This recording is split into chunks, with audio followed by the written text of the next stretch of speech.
Kanika, Kanika, what's now we start the first technical session. Hello. Now we start the first technical session of the day. First presenter is Kanika Watts from UAE. Kanika, are you listening me? You. Am I audible? Kanika? Doctor, am I audible? Yeah, you are very much clear. You can start your presentation, Kanika. Thank you, Doctor. So, Welcome. good afternoon, everyone. Thank you for having me here. So, I would be presenting today for navigating the digital landscape, embracing innovation, addressing challenges, and prioritizing patient-centric care. Just a quick round of introduction. So, myself, Kanika Watts. I am a PhD scholar from healthcare management at OSGU under the supervision of Dr. Kuldeep. And currently, I am based in UAE doing my clinical research related to my thesis. Starting with the declaration, so I do not have any conflict of interest to declare.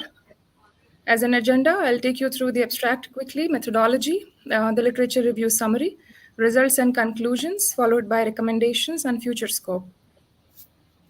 So starting with the abstract, so in the digital era, healthcare customer feedback plays a pivotal role in shaping the reputation of healthcare organizations. The study explored how digital advancement are integrated into modern healthcare, offering both transformative insights and addressing the challenges they present. It investigates how technologies such as AI, digital platforms, and patient feedback system impact patient care, operational insufficiency, and customer satisfaction in healthcare settings. The study stresses the importance of striking a balance between capitalizing on the opportunities these innovations offer and tackling the inherent difficulties associated with digitalization in healthcare. AI has been recognized for its role in reshaping the value creation in healthcare, fostering collaboration among stakeholders, and improving patient care. Additionally, the study identified key areas of research essential for effectively navigating the digital transformation in healthcare, including operational insufficiency, patient centric strategies, and organizational factors. However, along with the potential benefits comes challenges, such as need of regulatory framework to validate new technologies and address privacy concerns surrounding patient data. Managing reputation and customer relationship in the digital sphere also emerges as critical for healthcare organizations. In summary, the study underscores importance of healthcare institution prioritizing patient-centric care, adopting digital innovations, adeptly navigating regulatory and ethical challenges, and by doing so, they can enhance patient outcome and satisfaction and drive innovation in today's dynamic healthcare landscape. So, as a study methodology, I have included multiple steps, starting with the literature source, literature since 2020, and 51 literatures were underwent to a thorough data analysis for the theme identifications that I will take you through in a moment, followed by the result and conclusions and recommendations and future scope. So, this is just a quick summary of my literature review. Now, the first thing that I mentioned was the significance of customer feedback in digital era. So all the literatures that I have gone through have indicated a significant amount of support that customer feedback will have in the healthcare settings. So customer relationship management and benefits in the patient care and efficiency is one of the area. Can Utilization. you hear us? Sorry. Yeah, sorry to interrupt you. Actually, your slides are not moving ahead. Really? Let me reshare it again, maybe. Please. Come to the research objective and then the research methodology. Sure.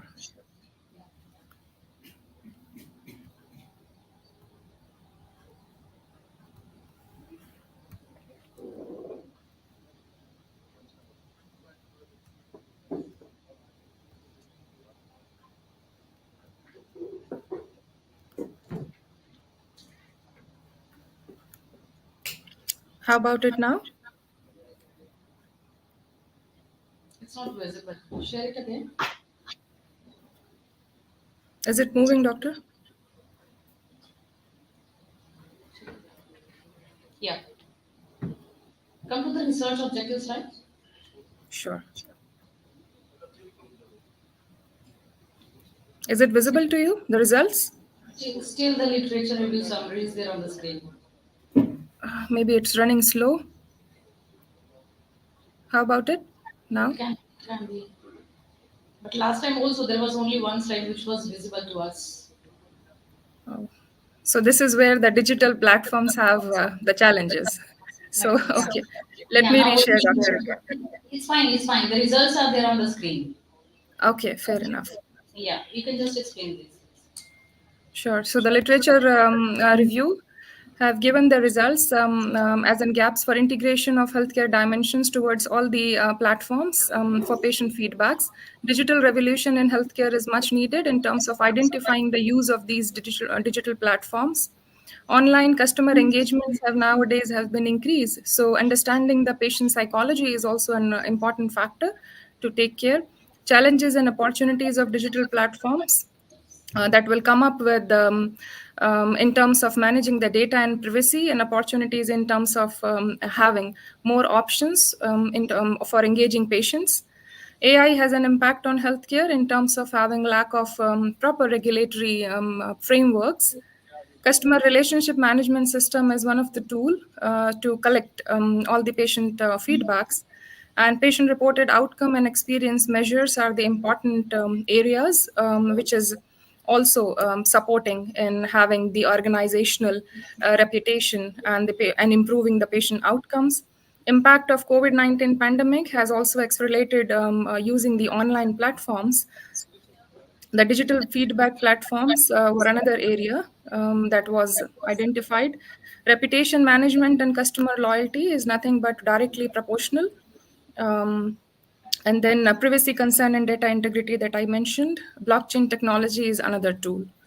So, moving towards the conclusion, the integration of digital innovation is essential for advancing healthcare delivery and organizational performance. The transformative impact of technologies such as AI, digital platforms, patient feedback mechanism has been highlighted, offering promising opportunities to enhance patient care, operational efficiency, and customer satisfaction. Along with these opportunities comes challenges such as need of regulations to validate and approve new health technologies, the importance of addressing privacy concern in healthcare services, and necessity of effectively managing reputation and customer relationship in digital age. And at the end, the healthcare organization must prioritize patient-centric care, embrace digital innovations, and addressing challenges related to privacy, data integrity, and regulatory compliance to succeed in evolving landscape of healthcare delivery. By doing so, they can not only improve patient outcome and satisfaction, but also drive organizational growth and innovation in healthcare sector. As a recommendation out of all these reviews, invest in AI and digital technologies for better patient care and operational efficiency. Robust regulatory framework is required to validate new health technologies and safeguard patient data.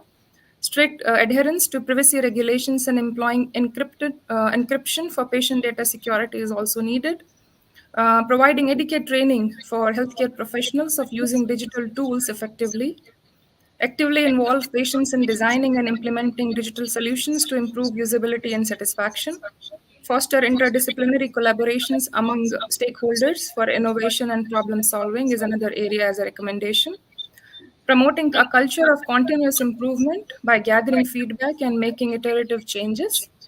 And encourage knowledge sharing among peers to disseminate best practices and lesson learned. And the last one would be the develop strategic long-term plans considering technological advancement and evolving patient needs. And as an identified future scope or research areas, the longitudinal study is much required to assess the long-term impact of digital innovations in healthcare.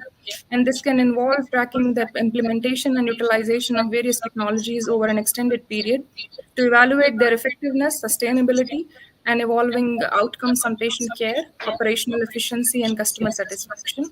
And the second area is exploring the socio-economic implications, ethical considerations, and regulatory challenges. This can be associated with sustained integration of digital innovation in healthcare that could provide a valuable insight for future decision making and policy development. So I will end here. These are all my references. And thank you very much for your attention. Okay, thank you so much, Kanika, for the wonderful presentation. Okay, I have just one question that which research tool you have used to do the literature review? Sorry, doctor, come again. Yeah, I just wanted to inquire that which research tool you have used for the literature review. Any specific tool which you have used for it?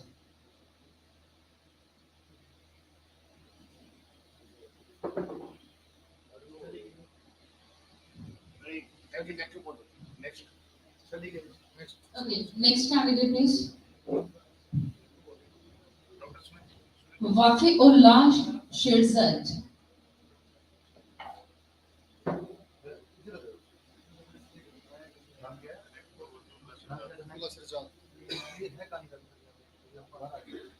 Can we have Mr. Wafiullah Shirzad? है ना? नहीं है? अफगानिस्तान से कौन है? Next Mohammad Nasir है। कौन है अफगानिस्तान से? देखो ना कौन है? रवि वो है। रवि श्रेष्ठ एक नंबर बैठा है। रवि श्रेष्ठा, are you listening me?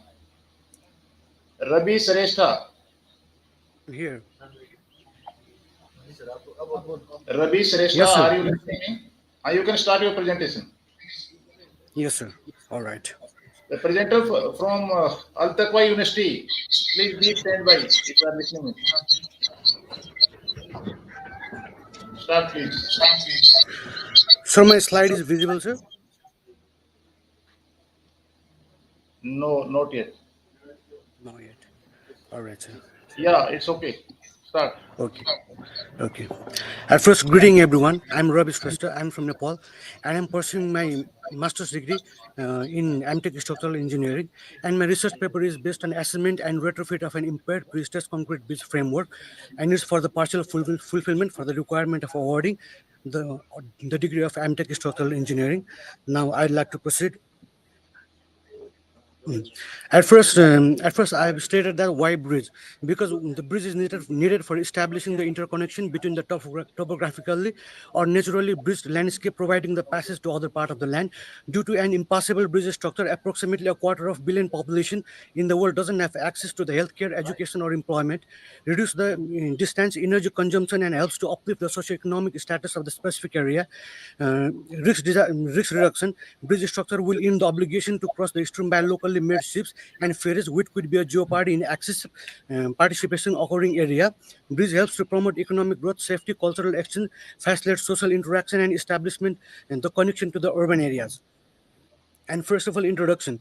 In the hilly country like Nepal, replacing old structure is very expensive. So re-strengthening and retrofitting is an important alternative. Fiber reinforcement concrete, FRC, is the technology that has been used for the concrete retrofits. As a pre-stressed concrete bridge in India and Nepal border has been studied for the research purpose, and the method of restrengthening has been analyzed. Pre-stressed concrete help to overcome tension weakness of concrete, so it is utilized for making bridge with longer span than standard reinforcement concrete allows.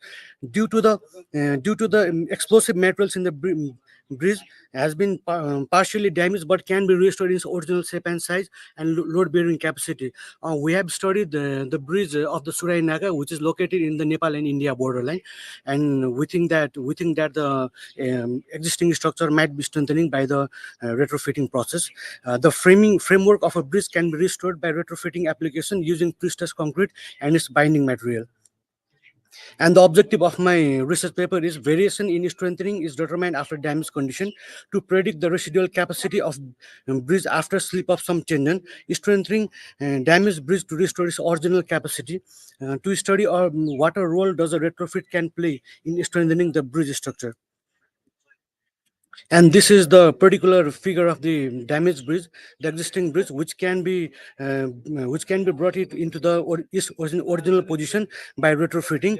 And we are going to examine the strength, the residual strength, and the tendon of this bridge. And the methodology used is the design parameter where surfacely reviewed. There was the existing design. We have got the existing design of that structure. We have reviewed it. We have read, and we have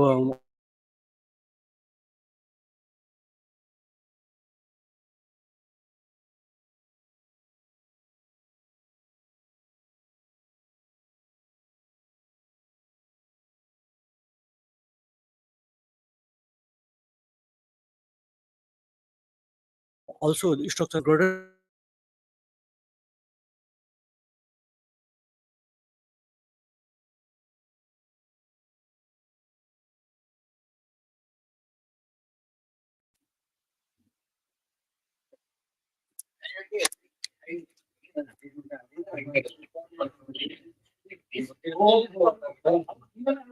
Excuse me. I'm going to in here, ma'am. I have not drawn any conclusion yet, so I'm gonna rest my presentation over here. Thank you.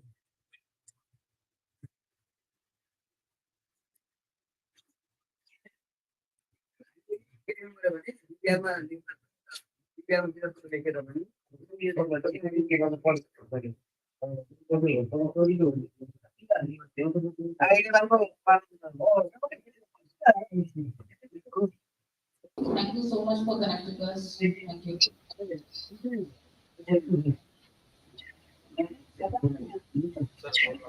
Can we have the next candidate with us?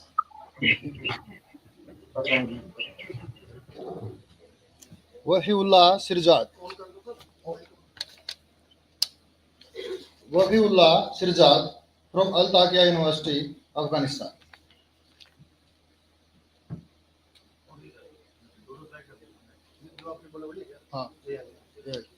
Wafiullah Sirzad.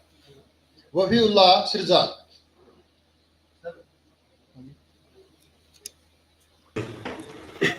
So can you hear me, sir? Yes. Yes, you share. You share 2 slides. Which one want to you show on screen, please tell me. The first one is mine. First slide. Okay, sir. Thank you. This one. Yes, this one. Okay, sir. Thank you. In the name of Allah, first of all, I want to thanks to the organizing committee of the international conference. Our research is based a case study, and our research is a noise pollution, urban noise pollution in Jalalabad city of Nangarhar province, Afghanistan. First of all, I want to tell something about noise pollution. What is noise pollution? Why it's important to determine the level of noise pollution, especially in Jalalabad city. As per some literature, on my literature, noise pollution is defined as any unwanted or disturbing sound that interferes with normal activities and disturb the balance of humans or animal lives. It's called noise pollution. Especially according to WHO standards, the pressure of noise or sound which is above 55 dB or 7 dB, it is considered as a noise pollution, and it has negative impacts on human health, also in well-beings. Noise pollution has several effects on humans, also environment or on animals. I will just point some of them, like sleep disorders, hear losses, reduced productivity, sexual dysfunctions, and cardiovascular effects. These are the main effects of noise pollution, which caused these diseases on humans, or also its shorter lifespans of humans.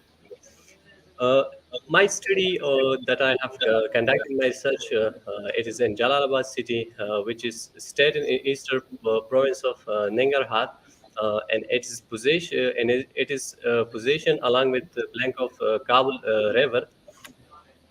These are the 16 busiest locations of Jalalabad city in which we conducted our research and determined the level of noise in these locations. They are Edgah Masjid, Malangjan Ward, Mukhabarat Square, Talish Square, and these are the names which we called in our native language, and these are the specific names of these conjunctions. Also, you can see in this map, these are the coordinates or the geographical locations of our research that we conducted our research in these 16 locations. Actually, they are the busiest location of our city. To determine the noise level in Jalalabad city, we used sound meter application instead of dB meters, and we developed a proforma to record these data. Uh, as you can see, the application icons and the left side also the surfaces and the proforma. and the right side of the slide.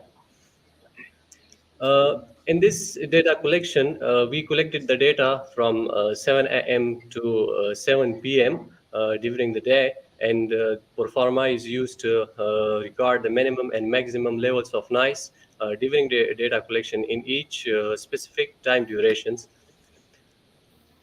The entire data collection contained 32 days, and it's conducted in March and April 2023. MS Excel program is used to develop tables or graphs for each location. The next slide will show the all.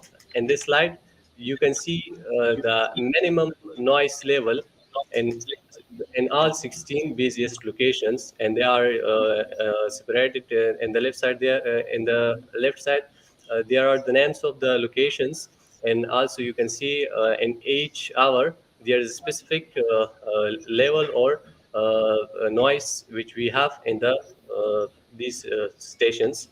And this graph shows the highest minimum levels of noise in these locations, which you can see. These are the highest noise levels in specific time.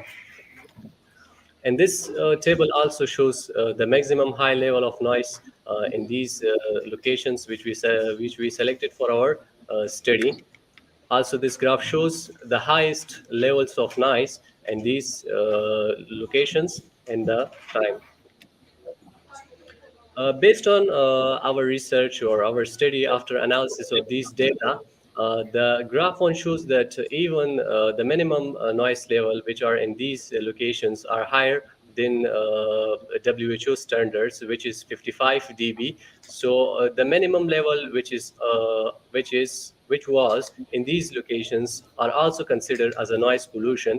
And the second graph shows that the highest level of noise pollution which is in these areas are not acceptable by the National Environmental Protection Agency of Afghanistan and the World Health Organization, WHO.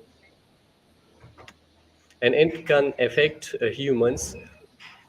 After analysis of this data and observation, the key finding of our research is that traffic, loudspeaker, human activities, they are the primarily responsible for the evolving noise pollution in Jalalabad city.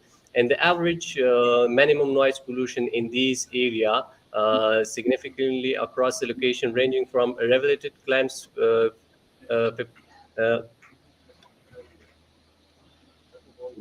54.5 dBs at 10 a.m. in Edgah Masjid to distributing 73.3 dB at 3 p.m. in Talashi Square. And this is mainly caused by traffic or food sellers.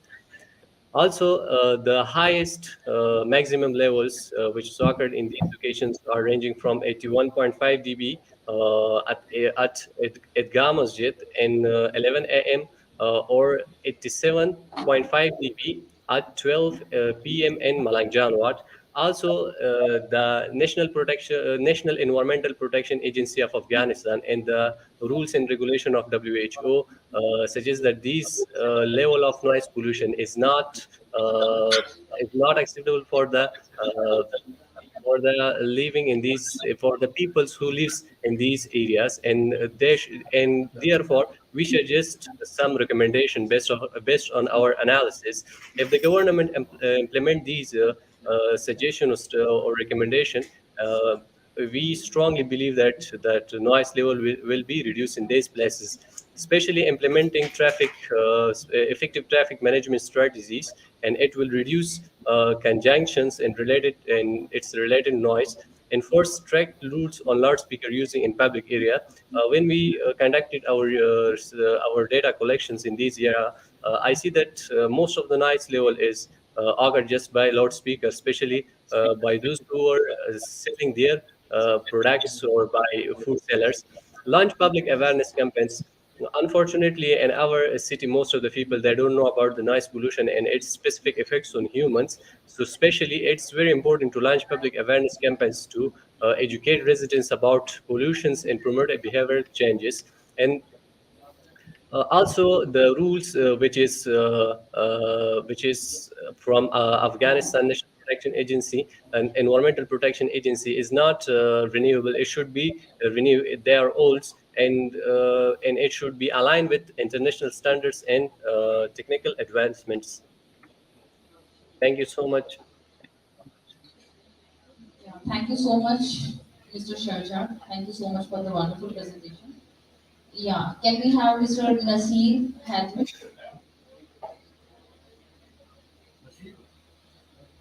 Mr. Nasir.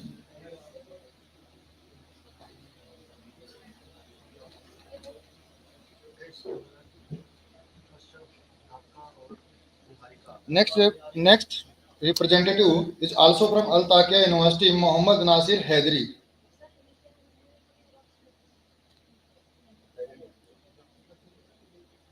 Mohammad Nasir Haidari from Al Taqiyya University, Afghanistan.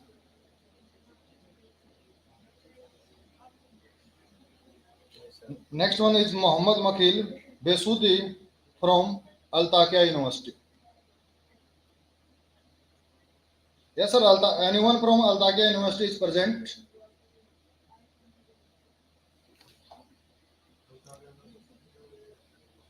आया क्या कोई?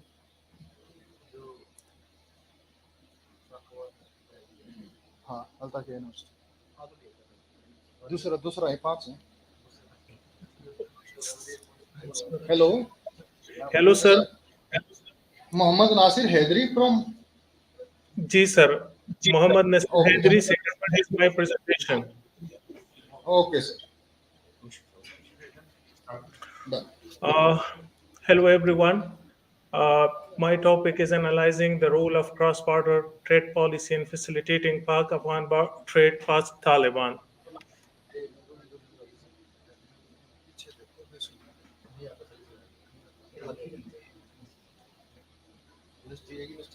With the war in Afghanistan spanning over 13 years, the coming to an inconclusive end, the three multiple transition process, security, political, and economic, and have begun Afghan security forces are assuming greater responsibility and leadership in the country, along with the formation and new political setup. Despite again from the last decade, Afghanistan continues to be challenged by a plethora of problems, and it's far from being stable. Afghanistan will continue to present challenges to the international communities in its region and its neighboring states, particularly Pakistan. Given its proximity to Afghanistan, its involvement in the war against terrorism, and now referred as the overseas contingency operations, Pakistan is perhaps the most important regional player that has always been directly affected by events in the country. Although the challenges Afghanistan faces are domestic in nature and they have a direct impact on neighboring countries, Pakistan, as they, among others, stem from the porous nature of the Pak-Afghan border.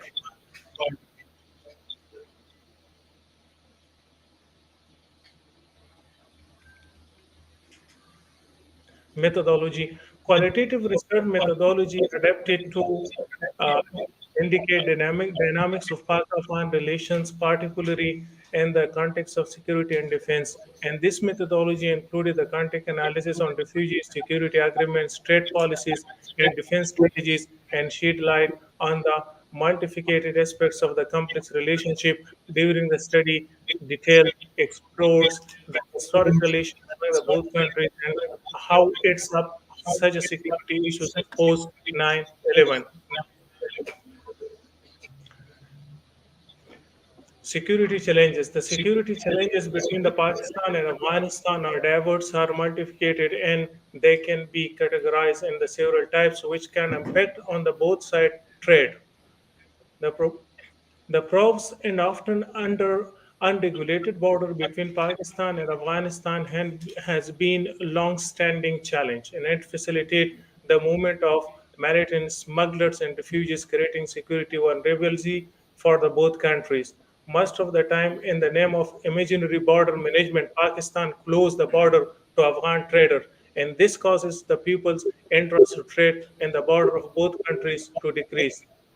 Insurgent and militant activity on Pak-Afghan border severely distorts trade by creating an atmosphere of insecurity and instability, hindering the movement of goods and people. The presence of such activities often leads increased security measures and borders closures, impeding the flow of essential commodities and economic cooperation between Pakistan and Afghanistan. Counter-terrorism efforts along the Pak-Afghan border can enhance trade by improving security conditions, facilitating smoother movement of goods and people.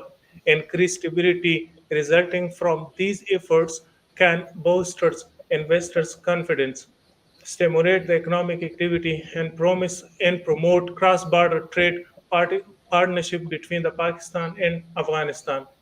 Ethnic and tribal dynamics ethnic and tribal dynamics along the Pak-Afghan border can influence trade by the shaping local power structures, alliance, and trade networks, impacting the flow of goods and business relationship between the communities on both sides. Political instability. Afghanistan political instability, including the rise and fall of the different governments, and has creating uncertainty in the region and influence security dynamics. Alliance state supports accusations and suspicions of one country providing support.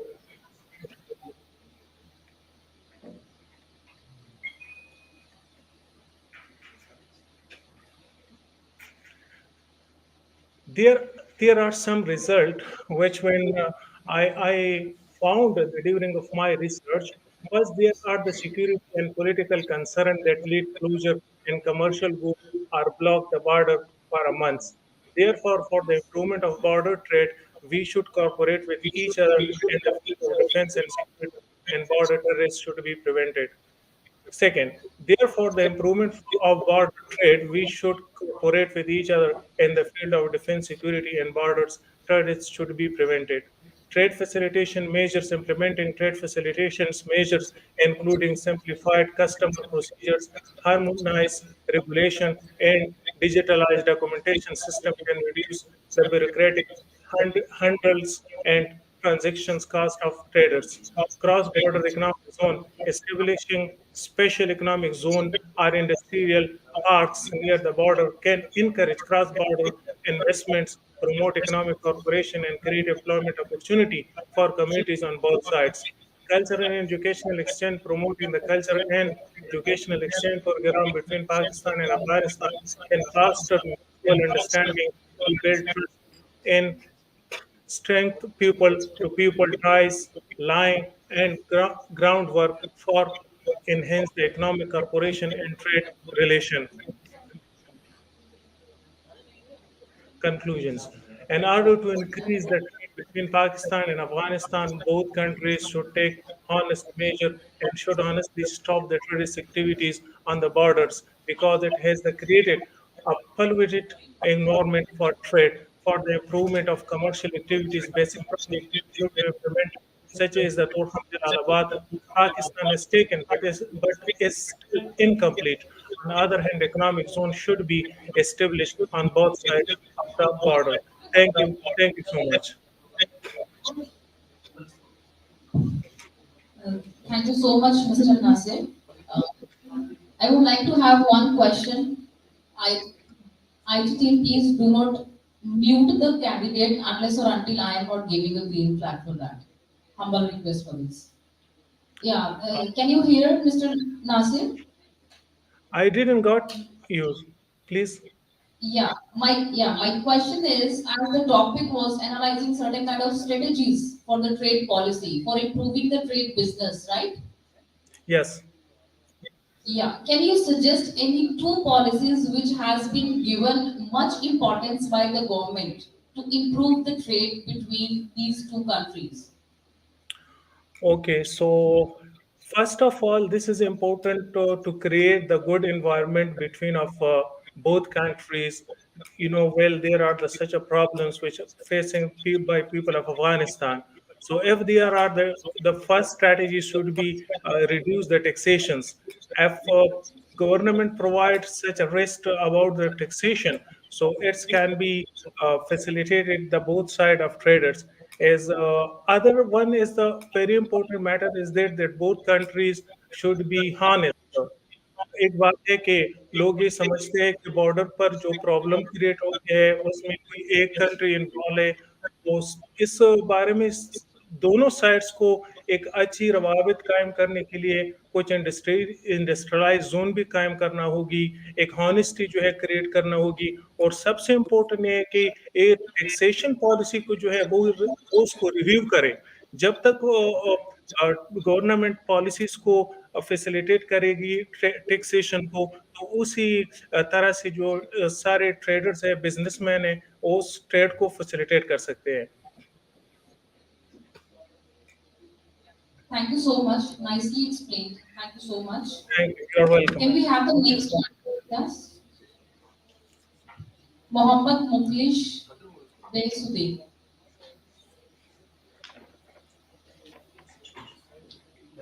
Kindly cross check whether the next candidate have joined us or not.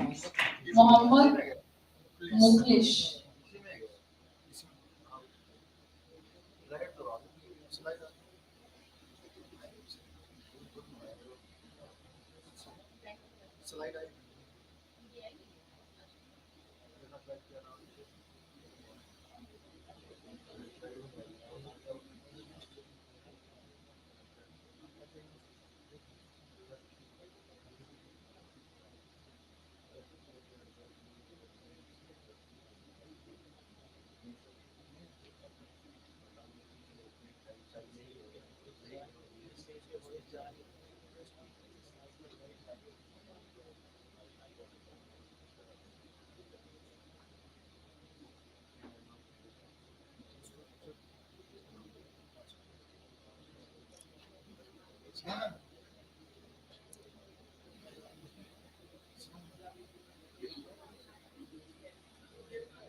Next announce करो. Next announce. Mohammad Salim. Mr. Mohammed Salim. Are you there? Mohammed Salim ji.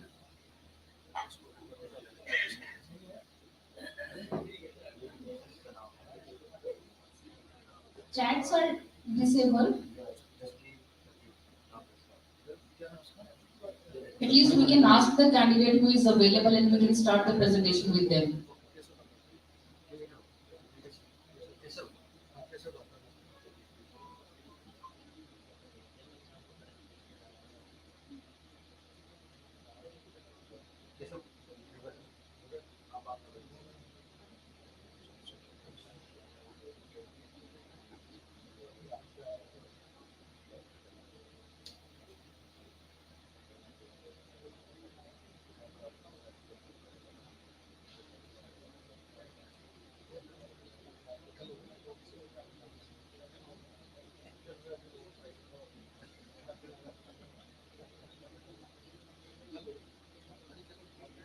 If Mohammed Mukhlish and Mohammed Salim ji is not available, Kesav Dhaka. okay, he has joined us. Yes. Okay, so we can have Mr. Keshav.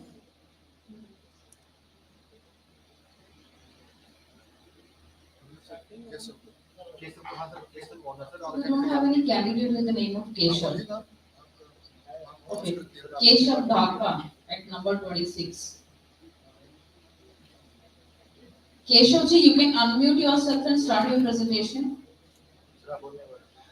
Kesav Dhaka. Kesav Dhaka, are you listening me? Yes, sir. Okay. Start your presentation.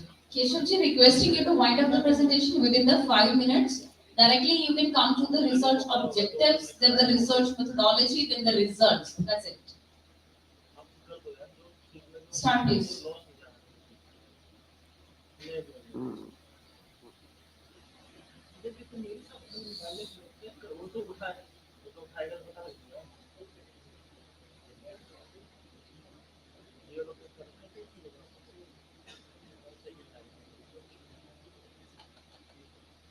My topic is on the evaluation of the characteristic strengths of a subgrade by mixing of the plastic fibers in it. So next is about abstract. In today's time, plastic materials can be alternatively and smartly utilized in civil engineering as a soil stabilizing material to achieve economy and reduce waste impact on environment. Keshavji, sorry to The interrupt you. experiments were performed Presentation to is not yes, visible. ma'am. Your presentation is not visible to us. Can you reshare the screen? Can you switch on the video as well as Ma'am, screen reshare is your screen?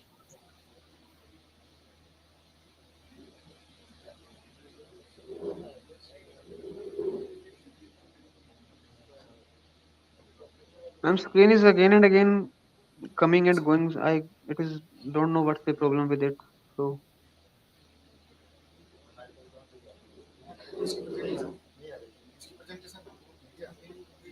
Kindly check the internet connection at your level, Keshavji.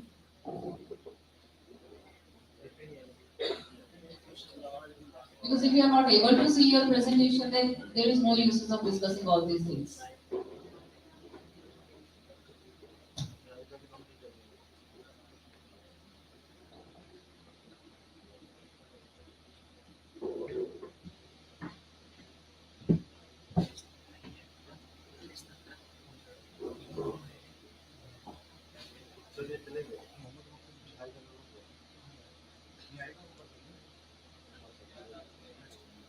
Next one, Niharika. Meanwhile, Six. hello. Next candidate, Niharika. Niharika.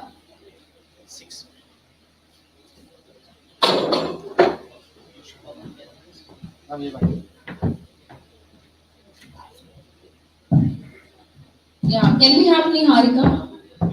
Next candidate. Meanwhile, Keshavji, kindly work upon the internet connection or any technical glitch which is at your level. Yes, ma'am. Rectify Good that. afternoon. We'll continue with Niharika ji. Yes, ma'am. Good afternoon. Yeah, very good afternoon. Again, Niharika ji, requesting you to tell something about the topic, then directly come to the research objectives, then the Okay. research methodology, then the conclusion, right? Okay, ma'am. Yeah, all the best.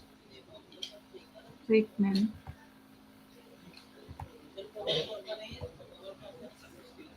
Is my screen visible, ma'am? Yeah, it's visible. Okay. Good afternoon to all. My topic for presentation is determinants of dividend policy and the impact of retained earnings on performance, a study of top 10 non-banking financial companies.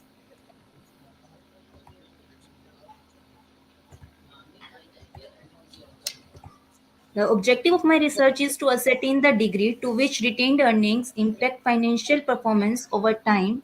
The current study focuses on factors influencing dividend policy and also looks at the association between retention earnings and companies' performance metrics. The research methodology used for this purpose, the research methodology aims to analyze the financial performance of top 10 non-banking financial companies, and these are selected on the basis of market capitalization over the year 2022 and 23. Key financial variables are return on equity, return on capital employed, return on assets, dividend payout ratio, price earning ratios, earning per share, earning before interest and tax, sales, net profit, and retained earnings will be studied. And secondary sources would be used to take the data like monetary.com, screener, and annual reports. Correlation analysis using Spearman's coefficient is conducted to examine the relationship between retained earnings and the performance. Niharika, your slides are not moving.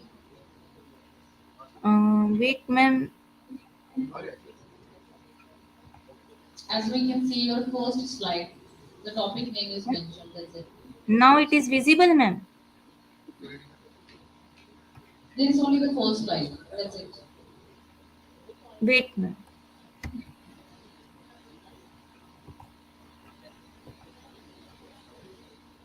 Okay, ma'am. Sorry, ma'am.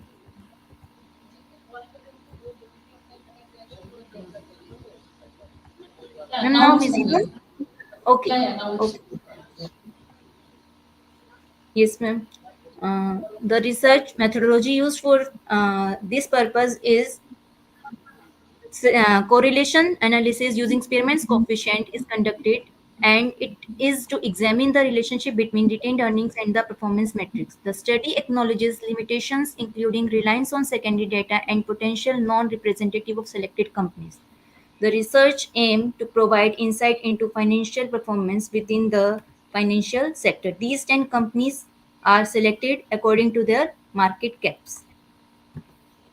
Analysis and finding in the examination of determinants influencing dividend policy and the impact of retained earning on the performance of financing companies, researchers delve into various key variables. One crucial factor is the dividend payout ratio, which signifies the portion of earning distributed as dividends related to the net income. Retained earnings, the portion of net income reinvested into the company for growth opportunity and rather than distributed to shareholders, is another pivotal variable considered. For this purpose,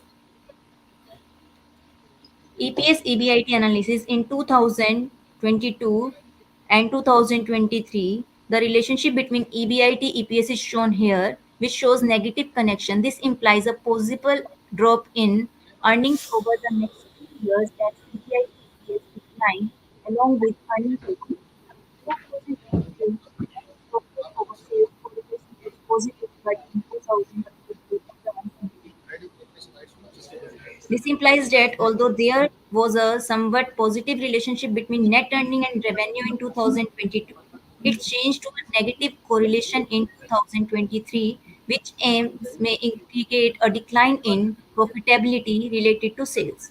In 2022, the price to earning ratio is unfavorable, which usually denote a decline in stock price or earnings. A negative price earning ratio may indicate the business is losing money or is not profitable. Another analysis is here to show this. It is the analysis which shows that since the return on equity is positive, the business is making money relative to its equity. This is encouraging since it demonstrates the business capacity to turn a profit on shareholders' equity. Since return on capital employed is favorable, the business appeared to be making good returns on capital it was invested. This shows that capital was used profitably and efficiently.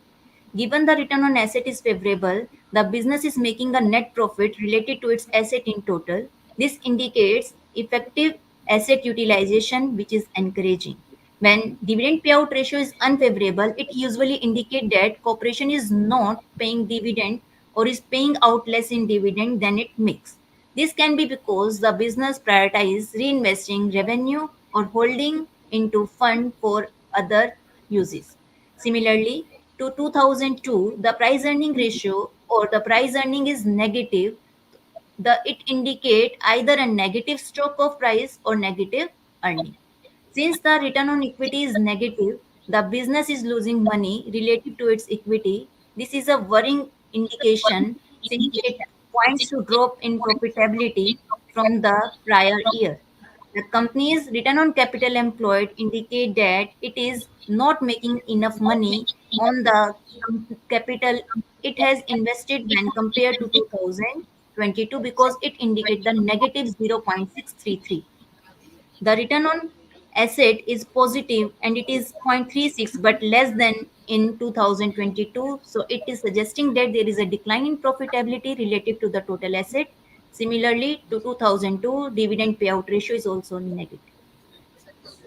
In last, it is concluded that it provides the valuable insight to the company financial performance and suggesting potential financial difficulties also. However, positive ROCE and ROA values indicate efficient capital and asset utilization. The following year showed improved across dividend payout ratio, price earning ratio, and return on equity.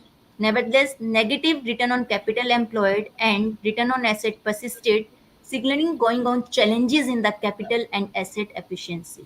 It is recommended that enhancing profitability for positive ROE, improving capital utilization, and re-evaluating the dividend policy.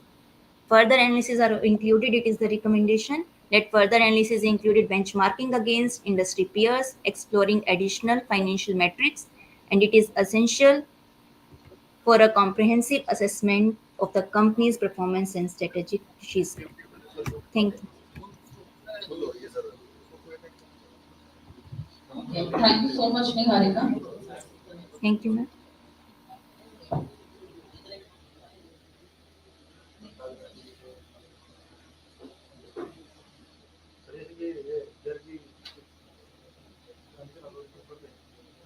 I hope Mr. Mohammed Mukhlis is connected with us now.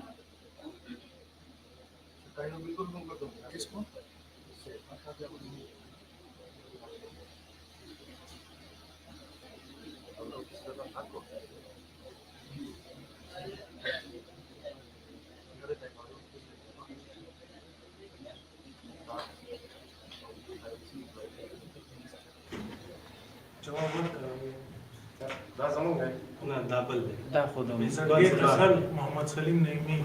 Sir, the another one is in the way, sir.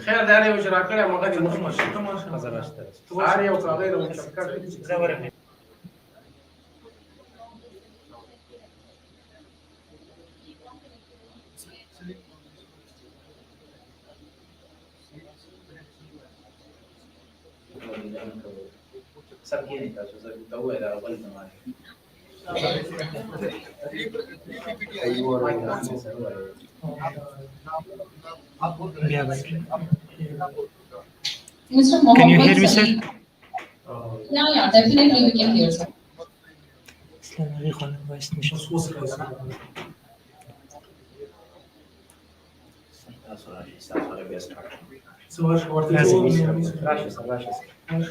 Start, please. Start.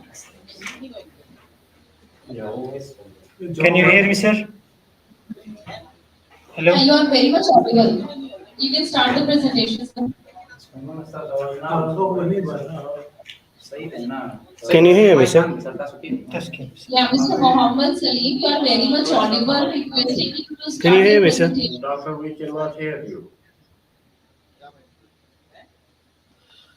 We cannot hear you. There is no voice.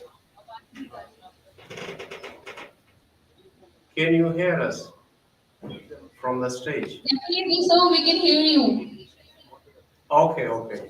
That's fine. Yeah, you can start the presentation. Thank you. This is Mohammed Salim Naimi from Al Taqwa University, Afghanistan. I have conducted my research paper under the title Effect of Transformational and Transactional Leadership Styles on Project Success, a case of Ningra-based NGOs, Afghanistan. And first of all, I have to go to the abstract of the study. The study aims is to determine the impact of transactional and transformational leadership styles on project success on the NGO sectors in Ningra province of Afghanistan. Additionally, the study used the survey approach in order to gather the data from the targeted NGOs which are circulated by the adoptive questionnaires, and the straightforward sample random procedure were used for the particular study. Out of the total population of 600 individuals who are working in the different NGOs, we have collected the 300, we have already distributed the 300 questionnaires in order to collect the data. Additionally, we applied the variety of statistical tests, including model summaries, regression, and correlation analysis. According to the study, the success of project is positively correlated with both transactional and transformational leadership styles. According to the study, both types of leaderships are favorably connected with project performance. And according to that, let me move to goes to the introduction session of the particular research paper. As we know that the demand of complex projects are increasing daily on a daily basis because of globalization. So that's why which is commonly difficult for the most managers in order to infect the projects was considerably.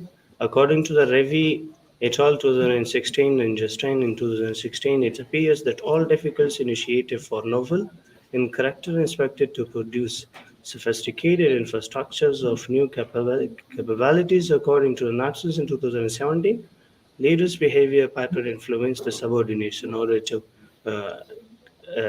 have their leadership styles to get the work done by their subordinates.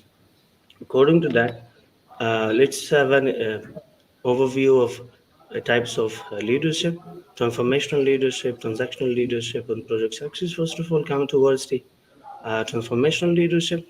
According to the analysis in 2017, long-term changes is thought to be a process of transformational leadership, as this is the long change occur and believes in values and foundations of the followers because of two characteristics, such as quality, struggles, and inspire the followers to initiate the coming up with the fresh ideas in order to achieve the particular goal of the organization which is set by the leaders.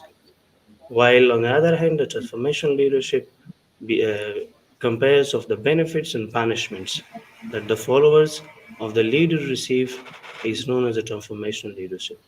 And while project success, according to the COCI 2016, the completion of projects generally objective determine its success, but the later it is measured against the traditional and conventional performance criteria, including time, cost, and quality. The research gave, because of this that we have already conducted this paper, the research gave was that there are the leadership styles of effective project managers have been subject of several articles during the past 10 years.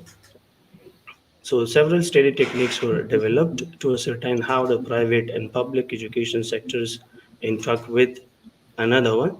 The NGOs have not been explored yet. On this region of Ningra province of Afghanistan has not been reached. Due to the poor leadership selection, numerous NGOs have collapsed their projects in order to better understanding how leadership styles affects project performance. I'm focusing on NGO sector in Ningra, Afghanistan. The problem statement is that given how crucial choosing the correct leadership style is for many initiatives that they have failed to do so. Hence, with the NGOs in Ningra, Afghanistan in mind, this study aimed to look in how transactional and transformational leadership styles affect project performance. The main objective of this study is to ascertain how transactional leadership styles affect project success. And the second objective for this study is to examine how transformational leadership affects project success. Due to this, we have developed a conceptual framework with three variables. First is the two independent variables, which are transformational leadership and transactional leadership. And the other is a dependent variable, which is project success. We're going to look the effect of two independent variable on dependent variable, which is project success. We have used different methodology in order to collect the data. This study used the random sampling method in order to collect both primary and secondary data. While the primary data has been collected directly through a survey method for this study, while the secondary data has been collected from the newspaper, publishing, book reports, and pages magazines, and other book sections which are already developed, established by the particular NGOs. And detective analysis implied in order to work in according to the positivist research techniques. Cross-sectional data has been used in order to analyze the particular data. The data was distributed, the questionnaires were distributed 300, but we have received corresponding to 25 from different personals who are working in NGOs. And the questionnaire, which was adoptive questionnaire, and you can see that the questionnaire have 4 sections: demographic section, which consist of 6 questions structured by the author of the study, and transformational leadership, which is consist of 5 questions, transactional, which is also consist of 5. Moreover, the project success was also consist of 5 questions, which are adopted for the factor Herman Rebels. And this study used a numbers of statistical tools in order to analyze the particular data which was gathered. We used descriptive statistic, correlation, metrics, and multiple regression model for examining the quantitative data. And the model was developed, which is shown that the project success is equals to alpha plus B1, which is transformational leadership styles and transactional leadership styles. These were the outcomes in the model, and the result says that in descriptive statistic, as we can say that minimum and maximum, which was the total of receivables, were 225, as we have already distributed 300 questionnaires, and we have received 225 Mr. applicants' receipts, and we can see the minimum and maximum points. Sorry to interrupt you. You have 2 minutes to conclude, please. And according to the correlation matrix, it suggests that the project is correlated with transactional and transformational leadership styles. The data will shows positive correlation among the transformational. And according to the conclusion,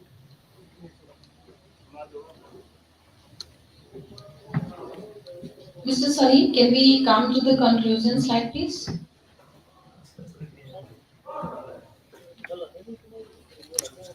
and according to regression analysis,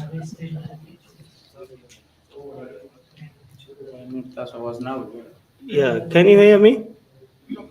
Definitely, we can hear you. Just one. Can you? I'm not hearing you.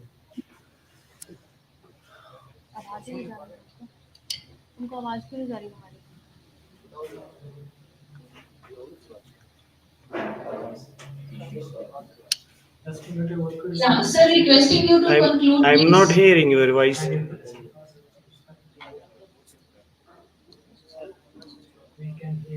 I cannot hear you. Okay, sir.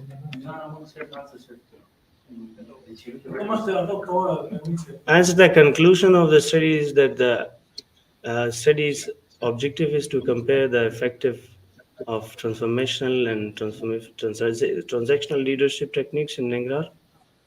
It has been determined that there is a connection, the effective connection between leadership and project success. The study also find out that whereas the leadership transactional project success have a significant positive association, while success is project and transformational leadership has weaker positive relationship with each other. And the recommendations are for this other researchers are that they have to clarify the relationship between styles and project performance. In this study we have already clarified, but the researchers have to encourage to look other variables which can have an impact on project success. And the second recommendation is that we advise that the other information for long-term staff of international NGOs, as this study was only targeting local NGOs, we are recommending that further the other people have to look after the international NGOs participants as well. So these were my recommendation. If you have any question and answer sessions. So, as per your research, which leadership style you would suggest? I have completed.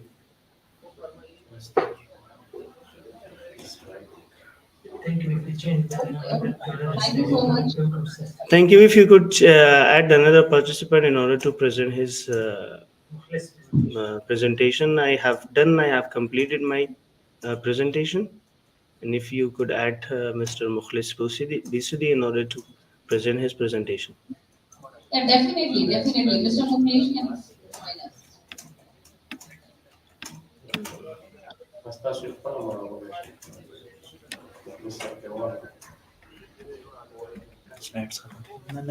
Yeah, Mr. Mukesh, you can carry on with the presentation, please. Can you hear me, sir? I'm not able to hear you.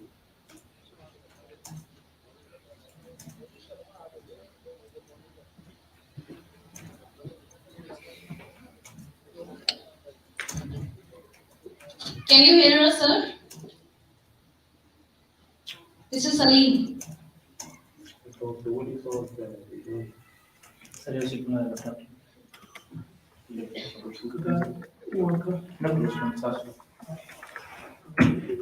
Mukesh, if you are there, you can continue with the presentation.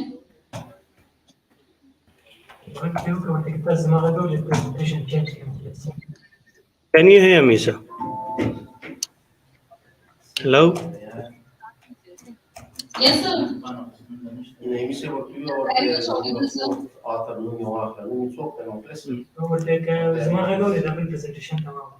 Ma'am, if you can hear me, I have done with my presentation, and the next participant, the fourth one from the Al Taqwa University is here.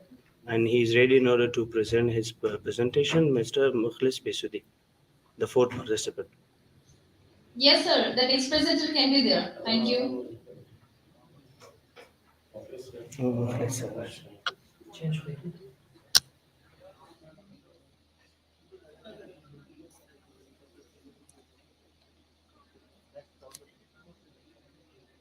उन्हीं वाले में next था ना Mukesh ji.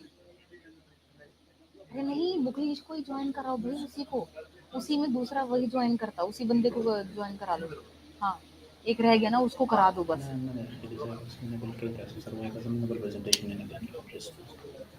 So you can start. Mukesh ji.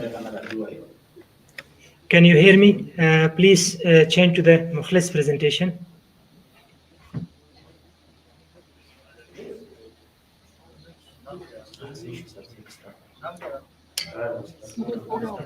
In the name of Almighty Allah, my topic is about sustainable urban design, exploring innovative approaches in eco-friendly construction practices in Afghanistan, varied climate zones.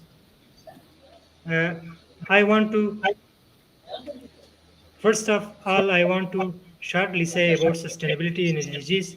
As we know that sustainability refers to the ability of a system to sustain. It is the system that has the ability or capability to continue to exist, remain operational, and maintain for an extended period of time. Here we can use SDGs or sustainability as a interchangeable terms. As we know that UN Agenda for Sustainable Development, which was for achieving in 2030, has 17 goals with 169 targets. Here are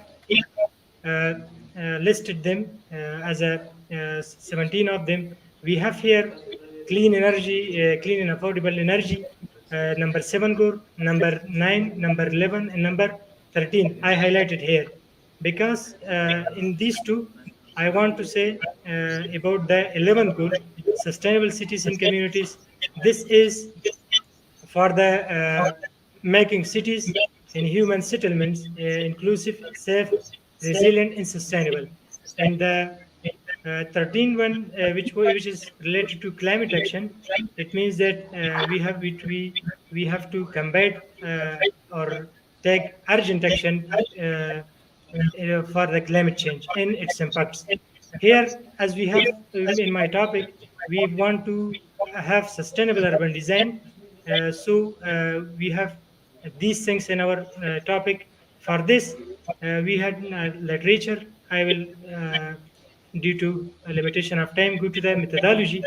We selected a mixed method for this study, which has a questionnaire from the people, researchers in the community, people living in the different cities in Afghanistan, and also interviews, Google forms in construction site visits or site visits in the cities. We have three different climate zones in general in Afghanistan, which are cold, temperate, and arid regions. For this, we have selected three cities as a sample: Kabul for the cold weather climate zone, in Kunar or Sadabad for the temperate climate zone, in Nangarhar, Jalalabad cities for the arid climate zone. As we discussed, filled the questionnaires, interviewed 380 people from different regions. We have calculated them by species in MS Excel program. Then we have the result here summarized in 5 tables. I want to merge the discussion in the result part here. In the first table, as we see that exploration of building construction, we had development from the traditional methods to the current methods. Here we can see that more things are changed from traditional methods, from mud and natural bricks and brickworks to concrete with reinforcement. Here in the cities in Afghanistan, currently as we know that here is developing in progress. All cities are changing from the traditional methods of construction to the contemporary methods or the new methods of construction technology. In table number 2, we have the environmental adaptation to climate change or the adaptation to climate change measures. As we see that here are the attending the climate change training programs and also the other programs which are developing for the climate action or for sustainable urban design are listed here. In the table 3, as we have key features for the climate change adaptive urban design, here are listed, which are energy efficient design, green zones, urban green infrastructures, and others we have here. Also, in table 4, we have the results for the examination of eco-friendly approaches in building development, which are listed here, and also the environmental effects of urban expansion, which we have here. As we see that in this table, heat systems for buildings, we have different systems. For example, I can say that in temperate zone of Asadabad city, we have usage of gas, which are very destructive for the ozone and also for the greenhouse gases emissions. Here we have the discussion part. I skipped this as I said that I merged the 2 parts, results and discussion. We have the conclusion part. In conclusion, Afghanistan National Environmental Protection Agency's climate priorities and strategies were found to be excessively generalized, lacking of precise considerations uniquely crafted for each climate zone. And also the second conclusion, which I have listed here, the urban growth is in progress. Population growth is highly increasing, but lack of formal planning, master planning of the cities, urban design is not in the standard ways. So the other conclusions which we have, the lack of climate change awareness, the aspect of climate change, climate responsive urban design in architecture are deficient. Despite the utilization of clean energy, building often suffer from poor alignments, low cost materials, and others. And also we have some general recommendations which I want to suggest, and recommendations which I want to mention here. I have some sub recommendations, suggestions which are not listed here. In general, I have 4 recommendations. Afghanistan National Environmental Protection Agency, NEPA, have to design and develop general specific strategies for different climate zones and for every zone of Afghanistan, which are important in climate change. Also, NEPA should launch impactful climate change awareness campaigns and other programs which are cast for the awareness of people, awareness of public people, and awareness of specific people in universities, other organizations, and others. The Ministry of Urban Development, which are the first responsible for developing of the cities, the Ministry of Urban Development and Housing, or MUHI, Ministry of MUDEL, Ministry of Urban Development. They should use, or they should implement or integrate sustainable practices for designing of the cities, or they should design eco-friendly cities or development of urbans, or they should make sustainable urbans, or they should design sustainable cities here. In municipalities in Afghanistan, in different cities, they should promote the clean energy systems in buildings, advocate for carbon-free transportation, with designate bike lanes, improve waste disposal management, and consider relocating of factories away from the urban zones to mitigate carbon emissions within urban areas. acknowledgement, we express our sincere gratitude to all who contributed to this research, or in special thanks for the organizers of this great event, is this great conference, especially OSGU, and also Al Taqwa University from Italy Research Center, in other organizations which are other affiliated schools which are organized this special conference. And here are some references which are used, updated. Hello. Thank you from all. If you have any question or answer, Thank you so much. write me here because we can hear you. Thank you so much. Okay. Next candidate. Anupreet. Please present your. Anupreet, please share your PPT. Yes, sir.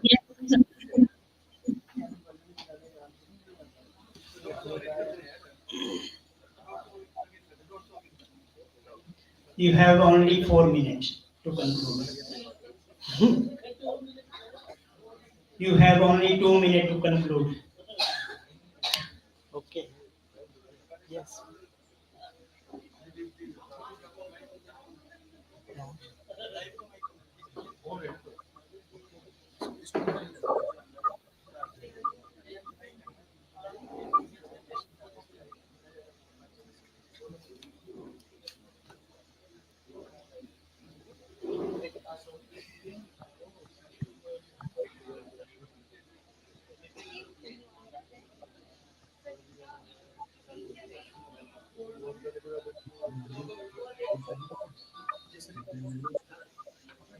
Is my screen visible, sir?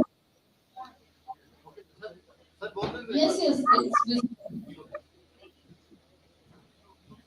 Good evening, everyone. I would like to present my topic, that is emotional intelligence and work-life balance, an empirical study. I would like to start with the introduction part. Firstly, I would like to tell what is emotional intelligence. It refers to the ability to recognize and regulate emotion in ourselves and others. Emotional intelligence allows us to think more creatively and to use our emotions to solve our problems. And an emotionally intelligent person is basically skilled in 4 areas: identifying emotions, using those emotions, and understanding the emotions of self and others, and regulating those emotions. Then I would like to talk about work life balance. It can be described as those practices at the workplace that appreciate the need of employees in achieving a balance between the demands of their work and their lives. The concept of work life balance is the thought that an individual may face conflicts between the personal and the work life. Therefore, work life balance has been considered as an important part of HRM. Meeting the demands simultaneously can be conflicting in many ways. Therefore, work life balance is integrated with social, economical, psychological aspects of an individual. It has attracted increased attention from government, research, and management, and that's why it has become a very integral part of many researchers nowadays. Next, there are some factors that affects the emotional intelligence and work life. Some factors that affects the emotional intelligence are gender, ethnicity, hometown, location, academic performance of an individual, family atmosphere, their beliefs and values, the level of success, achievement, and the career advancement they are having. And there are some factors which affect the work life also, that are some technological factors. For example, the flexibility nowadays in the working hours are playing a vital role in maintaining a balance between the work life, both, and it also help in saving time and labor at the same time, and therefore an individual can maintain a balance between the work and his personal life. Secondly, is economic factors. Economic factors are such as, for example, global competition and global production. It has made an environment of ease for every individual, and it has created a network outsourcing, and the jobs are also outsourced in the international boundaries. Thirdly, socio-cultural factors, for example, the beliefs and differences of opinions among various cultures, and the legal environment. Then the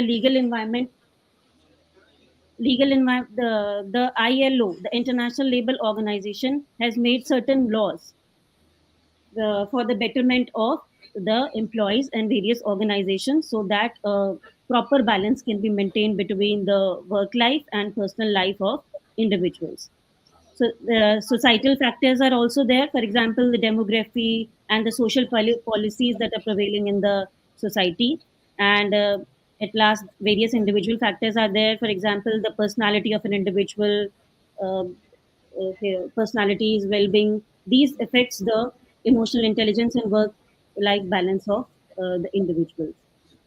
The purpose of conducting this study is to increase the emotional self-awareness and help in maintaining a healthy work-life balance in various organizations, to study the role of emotional intelligence in managing the work-life balance and enhancing the quality of work life and happiness, to know the impact of emotional intelligence towards the work-life balance of individuals, to find out the factors that are playing an important role in emotional intelligence and work-life balance, to help individuals in adjusting between the work-life balance and taking the right decisions for the maintaining the proper balance between the two, to find out the hindrances to balance between the work and family commitment. Then the literature review. While reviewing various literatures, I basically have taken few of them here, few points over here. Work and family are interlinked domains of human life, and often meeting the demands of both work and family can be very challenging and can lead to various issues related to work and life balance. Many individuals experience issues in balancing work life and personal life. Therefore, it is very important for organizations to make a policy so that a balance can be maintained. EI, secondly, EI increases with age and experience. For example, an experienced employee will be more capable of balancing his EI and work, and he's more able of dealing with the emotions of others, co-workers also. And thirdly, there is a significant positive correlation relationship between the family environment and emotional competence of employees. If there is a sound family environment, then the emotional competence of the employees will be good, and vice versa. Several empirical studies have also disclosed that the experience of work-life balance is positively related to employees' performance and organizational performance as well. Anupreet, Anji, yes, ma'am. can you come to the conclusion part, please? Okay. Yeah. Results and findings.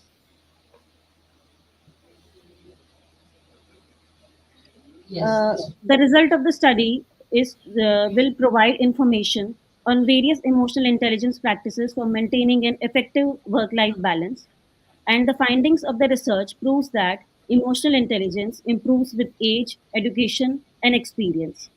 With emotional awareness, we can understand our needs and communicate them effectively with others. The study suggests that emotional intelligence and work life balance together create organizational success and develop a competitive advantage for the organization. Emotional intelligence is an effective way to integrate, enhance, and provide better work and family life.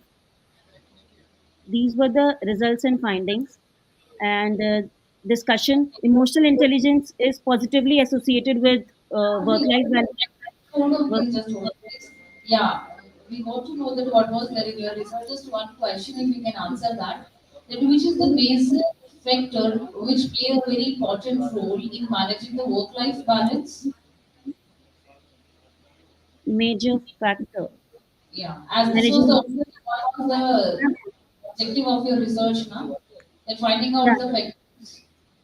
Ma'am, Major factor. ma'am, morale can be a factor. Morale of individual. Yeah, morale of the individual. How it is a major factor for work-life balance. Ma'am, if his morale will be higher, then he would be able to maintain a good balance between his work life and professional life. If he will be satisfied with the job, then he will be able to maintain a balance between the two. Okay, nice presentation. Thank you, Nupin. Thank you. Okay, ma'am. Thank you so much. Can we have Mr. Sumit Singla? Mr. Sumit Singla. Yes, yes.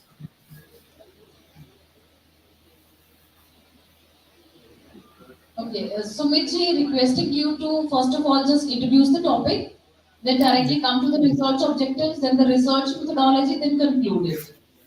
Yes, ma'am. Thank you. Okay, ma'am. Good afternoon, everyone. आवाज आ रही है ma'am? Yes, sir. You are audible. ठीक है. Thank you. Good afternoon, everyone. My title is Prompt Corrective Action of RBI, a comprehensive analysis with the help of Professor Amit Kumar Nandal. Next is abstract. The Reserve Bank of India established the PCA and Prompt Corrective Action Framework to oversee financial trouble and poorly run bank throughout the nation. Main objective जो है मेरे इस paper का वो ये है बताना है कि रिजर्व बैंक ने एक प्रॉम्प्ट करेक्टिव एक्शन एक फ्रेमवर्क तैयार किया है जो ये चेक करता है कि जो पुअरली रन हो रहे हैं बैंक या जो फाइनेंशियली ट्रबल है उनके ऊपर एक चेक किया जा सके, उनके ऊपर एक नजर या आई रखी जा सके और उनके एक्शंस को करेक्टिव किया जा सके. तो मेरा ऑब्जेक्टिव स्टडी का वही है to understand the prompt corrective action framework of RBI, to understand the different indicators. किसी भी बैंक को उस पीसीए फ्रेमवर्क के अंदर लाने के लिए रिजर्व बैंक ने डिफरेंट इंडिकेटर्स सेट किए हैं. अगर कोई बैंक उस नॉर्म्स को पूरा नहीं करता है या उस इंडिकेटर्स के अंदर आता है तो बैंक उसको रिजर्व बैंक उसको प्रॉम्प्ट करेक्टिव एक्शन में ले आता है. जो मेरी रिसर्च मेथोडोलॉजी है इसके लिए मैंने नंबर ऑफ टॉपिक्स जैसे फाइनेंशियल इंड्यूजन लिस्टेड और secondary data, reports, journals, reserve bank की जो रिपोर्ट्स हैं, जर्नल्स हैं, उसको मैंने यूज किया है. ठीक है. तो द आरबीआई जो है इसने जो पीसीए फ्रेमवर्क स्कीम जो है वो 2002 में लॉन्च की थी और टाइम टू टाइम इसके अंदर उन्होंने करेक्टिव किया है, इसके अंदर अमेंडमेंट्स की हैं और नए नए पॉइंट्स लेके आए हैं, नए नए ट्रिगर पॉइंट्स हैं जो मैं आपके साथ अभी डिस्कस. सेकेंडली जो उसके बाद जो 2000 के बाद भी रिवाइज किया गया इसको टाइम टू टाइम, पर जो मेजर रिवाइजेशन हुआ है वो हुआ 2017 में, जिसके अंदर उन्होंने कुछ ट्रिगर पॉइंट्स रखे हैं. जैसे 3 ट्रिगर पॉइंट्स हैं main, CRA, NPA and ROA. इसके रिगार्डिंग इन्होंने कुछ वो मैं आपको यह दिखाना चाहूंगा. ठीक है. इन इंडिकेटर्स के अंदर कुछ इन्होंने पैरामीटर्स सेट किए हैं. अगर बैंक इन पैरामीटर्स को फॉलो नहीं करता है या इसके अंडर आ जाता है तो उनके ऊपर एक प्रॉम्प्ट करेक्टिव एक्शन लागू किया जाता है. उन्हें अपर लेयर, मिडल लेयर और एक वो स्केल बेस्ड सिस्टम बनाया हुआ है रिजर्व बैंक ने, तो उसके अंदर इनको लिया जाता है. इसी प्रकार एसेट्स के लिए लीवरेज, प्रॉफिटेबिलिटी, ये सारे इंडिकेटर्स हैं जिसमें थ्रेशोल्ड लिमिट्स हैं. इसके बाद कुछ मैंडेटरी एक्शंस हैं और इसके अलावा कुछ इनके पास डिस्क्रिशनरी एक्शंस है जो ले सकता है रिजर्व बैंक अपनी इच्छा से. कुछ मैंडेटरी एक्शंस हैं. अगर थ्रेशोल्ड 1 जो हम बात कर रहे हैं यहाँ पे, ये थ्रेशोल्ड 1 है.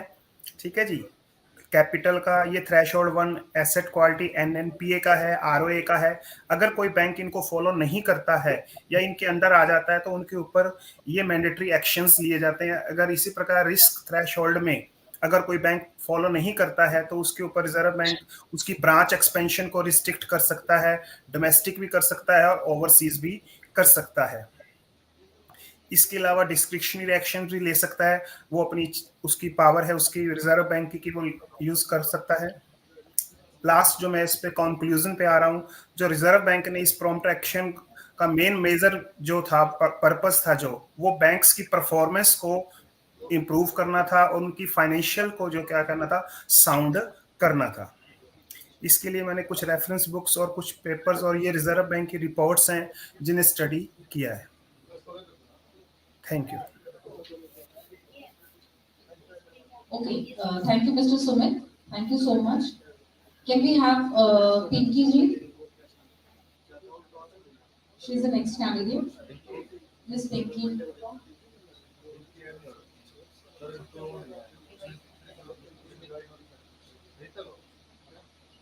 Kindly cross check with the candidate whether she is joining or not.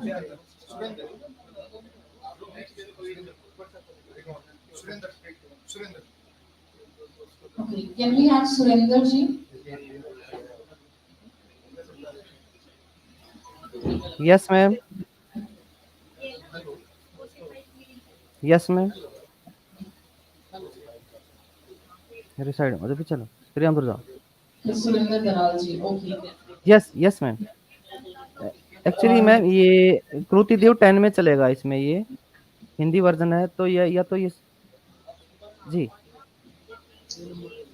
Okay, Hindi version है बट आपने ये पीपीटी आपके लैपटॉप में बनाई होगी ना सर, तो वहां पे तो हिंदी वर्जन डाउनलोड कर रखा होगा आपने।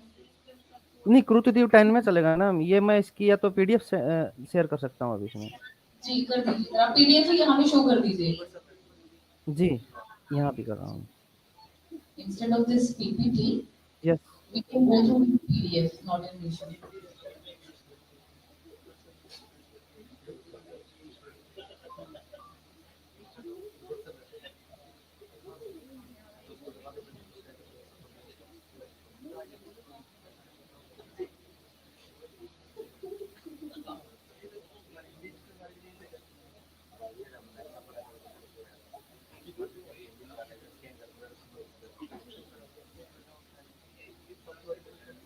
ये कर दिया मैम, मैंने अपलोड कर दिया मैम। सर आप रिप्रेजेंट ही कर दीजिए प्लीज, ये पीपीटी को छोड़ के जब जी आप मैम। शेयर कर रहे हैं तो आप अपनी पीडीएफ ही शेयर कर दीजिए so that everyone can see. Yes yes, हाँ पीडीएफ से कर देता हूँ मैम।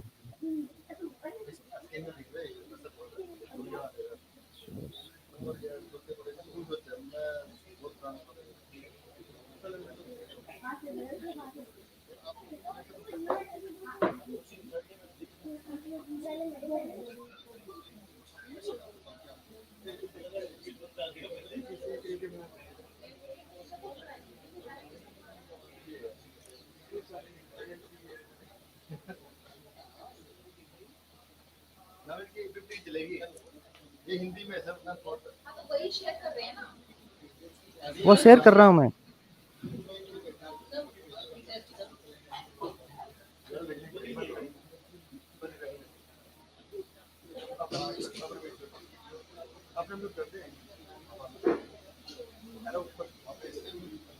ये किया मैम मैंने,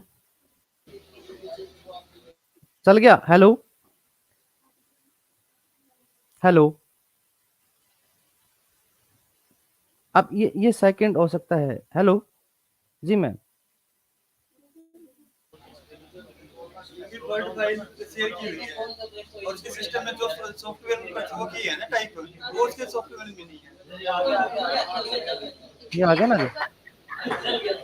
या इट्स विजिबल सर। जी विजुअल हो गया मैम। जी जी बिल्कुल बिल्कुल जी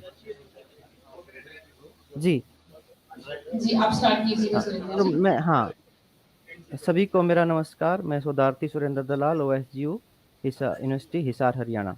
मेरा टॉपिक है सामाजिक चेतना, नैतिक तत्परता और कॉर्पोरेट प्रशासन में डिजिटल युग में। जो मानव और जो समाज परस्पर एक दूसरे के पूरक है, मानव के बिना जो समाज का अस्तित्व नहीं है। इसी प्रकार समाज के भाव मानव भी पंगु के समान है। मानव अपने प्रत्येक क्रियाकलाप का गतिविधि के लिए समाज पर ही आश्रित रहता है। तब तक व्यक्ति की मतलब से जीवन रूपी गाड़ी पटरी पर दौड़ती है, तब जैसे जैसे व्यक्ति सामाजिक सहयोग नहीं मिलता, व्यक्ति के समस्त जीवन का ढांचा भरभराने लगता है। इसलिए प्रत्येक व्यक्ति के प्रयास करता है कि समाज द्वारा स्थापित की गई मान्यताओं, रीति धारणाओं को स्वीकार करे। जब कोई व्यक्ति इन समझ उल्लंघन करता है तो समाज ऐसे व्यक्ति को स्वीकार नहीं करता। Next ma'am. हाँ, तो जैसे कि आगे है इसमें, अब अगर हम इसमें अब मानव समाज का क्या है इसमें, मानव और समाज, मानव और समाज में व्याप्त वैभव को समाप्त करने और अभिमानता उसके साथ सामाजिक रूढ़िवादी विकास के कारण उत्पन्न कृतियों के निवारण द्वारा समाज को नवीन रूप प्रदान करना और सामाजिक चेतना का महत्वपूर्ण अंग है। उपरोक्त परिभाषाओं के अध्ययन के उपरांत कहा जा सकता है कि समाज की आवश्यकताएं प्रत्येक युग और प्रत्येक काल में बदलती रहती हैं। कुछ लोग प्राचीन काल की मान्यताओं को ही स्वीकार करते रहते हैं, वहीं कुछ लोग प्राचीनता की कैंचुली को छोड़कर न्यूनतम आयाम में ढलते रहते हैं। इस बीच समय जो बैर भावना को दूर करना था, सामाजिक ताने बाने को स्वरूप संचालित करने का कार्य सामाजिक चेतना में किया जाता है। सामाजिक चेतना, चेतना सब संस्कृत के चित्त शब्द से साथ लुट प्रत्यय के साथ टॉप प्रत्यय के संयोग से निर्मित हुआ है। चित्त सब किसी वस्तु के प्रत्यक्ष ज्ञान को गोद। अंग्रेजी भाषा में चेतना शब्द के लिए कॉन्शियस शब्द का प्रयोग किया जाता है। यह लैटिन भाषा के कॉन्शियस शब्द तथा कॉन्शियस शब्दों के सहयोग से निर्मित है। तो कॉन्शियस शब्द का अर्थ है कि जानना, कॉन्शियस शब्द का अर्थ है आंतरिक ज्ञान था, आंतरिक जागरूकता। तो किसी व्यक्ति या वस्तु के विषय में संपूर्ण रूप से जानना या जानने की इच्छा रखना, इनके आंतरिक गुण दोषों को परिवर्तन होने या आंतरिक जागरूकता रखना ही चेतना है। तो ये इसमें है क्या, मन के धरातल जितने प्रकार के मानसिक क्रियाकलाप संपन्न होते हुए सभी चेतना का विषय है। नेक्स्ट आता है मानव विकास। मानव विकास के 4 आधार माने जाते हैं: अपक्षता, दक्षता, उत्पादकता और भागीदारी और सशक्तिकरण, स्थिरता। मानव विकास स्वतंत्रता, भलाई और सभी लोगों की गरिमा को सुरक्षित रखने को सर्वाधिक प्राथमिकता देता है। किसी भी देश में विकास के स्तर को बढ़ाने के लिंग आधारित विकास सूचकांक तथा लिंग सशक्तिकरण मापन और मानव निर्मित सूचकांक जैसी की विधियां भी उपलब्ध हैं। संयुक्त राष्ट्र संघ में वर्णन है कि सबके आधार जीवन, प्रत्याशा, शिक्षा और आय की है। विकास सामाजिक आर्थिक विकास की वह प्रक्रिया जिसमें पृथ्वी की सहन शक्ति के अनुसार विकास की बात की जाती है। सत विकास का लक्ष्य है सस्टेनेबल डेवलपमेंट, भूखमरी तथा गरीबी को समाप्त करना, सार्वजनिक प्राथमिक शिक्षा, लिंग समानता तथा महिला सशक्तिकरण, शिशु मृत्यु दर घटना, मातृत्व स्वास्थ्य को बढ़ावा देना, Covid, HIV, AIDS, malaria, dengue, swine flu तथा अन्य बीमारियों से छुटकारा पाना, पर्यावरण सत्ता, वैश्विक विकास के लिए संबंध स्थापित करना। विकास की अवधारणा इस बात पर आधारित है कि विकास गतिविधियों के माध्यम से वर्तमान पीढ़ियों की आर्थिक तथा सामाजिक को सुधारने के प्रयासों में भविष्य में पीढ़ियों से समझौता नहीं करता। फिर नैतिक नेतृत्व, इसमें एसेंशियल एथिकल अपने जी थोड़ा सा समय हमारे पास कम है। हाँ, जी अपने विचार कंक्लूजन पे आते हैं। इस पे ब्रीफ में करके जो नैतिक नेतृत्व क्या, उसमें क्या होता है, सकारात्मक का व्यवहार, बेहतर ब्रांड छवि, कर्मचारियों के मनोबल में सुधार, ग्राहकों के प्रति वफादारी, कर्मचारियों के साथ विश्वास, अच्छी भर्ती, नैतिक विचार वाले कर्मचारी और निवेश आकर्षित करना। उसके बाद कारपोरेट प्रशासन, निम्नलिखित प्रशासन बोलते हैं जिसको कारपोरेट प्रशासन नीतियों नियमों डिजिटल युग में। जी मैम, जब डिजिटल युग में नैतिक नेतृत्व क्या बनता है हमारा, उसमें डिजिटल युग में नैतिक नेतृत्व के लिए उद्देश्य संचालित नेतृत्व को अपनाएं, डिजिटल साक्षरता को बढ़ावा दें, नैतिक डेटा प्रबंधन का अभ्यास करें, नैतिक AI को बढ़ावा दें, डिजिटल स्तर में नैतिक रूप से नेतृत्व करने की जिम्मेदारी लें और साथ मिलकर हम एक ऐसे भविष्य का निर्माण करें जहां पर प्रौद्योगिकी हम अखंडता के साथ साथ चलेगी, जिससे व्यक्ति, संगठनों और समाज का सकारात्मक से परिवर्तनकारी प्रभाव पड़ेगा और हम सब मिलकर एक ऐसे डिजिटल भविष्य का मार्ग प्रस्तुत करें जैसे जो कि नैतिक सिद्धांतों, नवाचार और अखंडता पर आधारित हो। थैंक यू मैम, धन्यवाद। जी धन्यवाद सर, धन्यवाद। नेक्स्ट कैंडिडेट हमारे साथ Pinky.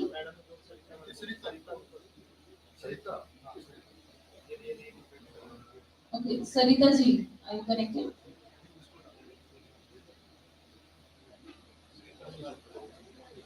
Okay, start please. Again, just a small reminder that as we have short of time, so you can just come to the main slide of your topic, then the research objective, then research methodology, then conclude the topic. Okay, only these 4 slides.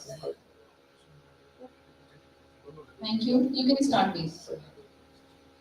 Am I audible to you, ma'am? Yes, please. Okay. Greetings to all. I am Sarita, research scholar at OSGU Hisar, and currently I am working as assistant professor in Government College Adampur. Today my topic is a study on non-performing assets of scheduled commercial banks in India. Basically, the banks, they perform various functions, and the most important are the deposit mobilization and credit disbursement to the various sectors of the society, uh, sectors of the economy. And in this, the banks, the main source of income is through the interest earned on loans and advances and the repayment of principal amount. But if such assets, they fail to pay income or fail to generate income, we call them as non-performing asset. As per RBI, NPA, it refer to loan on which the borrowers have stopped making interest and principal repayment for a specified time period, which is 90 days. So, as per, since the financial reforms in 1991, the non-performing assets problem is divided into three phases. The phase one is from 1992 to 93 till 2008 and 9, in which the proportion of NPA it went down almost consistently. Saritaji, The directly come to the Saritaji, am I audible? Yes, ma'am. Directly come to the research objectives. Yes, ma'am. The objective, the second phase, it is from 2009-10 to 2017-18. 2017-18 was the year when the NPA was at the peak.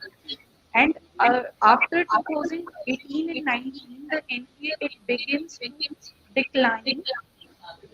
As per the latest RBI Trend and Progress Report 2022-23, the gross NPA ratio of scheduled commercial banks it declined from 2.9% to 3.2% as of September 2023, and the reduction was mainly because of the write-offs, upgradation, and recovery. And since Saritaji, 2018-19, again, a reminder. Can you come to the objective? Yeah, I want this slide. yes, ma'am. The objective of the Directly study is technology. the objective of the study is to understand the concept of non-performing assets in banks and to know the various reasons of NPA in banking sector. So, in concept, I have taken the definition when the asset they no longer generate Don't income cover for this, bank. please. Saritaji, directly come to the research methodology. Research methodology part, please. Ma'am, I have followed the literature review and in which How many on papers the you have read for this research? it's about 19 to 20 papers, and on the basis of the review, I have listed down the various reasons of NPA, why the NPA in banking is increasing, and it includes the malfunctioning of banks is the reason for increase in NPAs. And the second thing is that the banks they follow the directive loan system in which they are compulsorily lent to the priority sector, basically the agriculture, where the NPAs are more.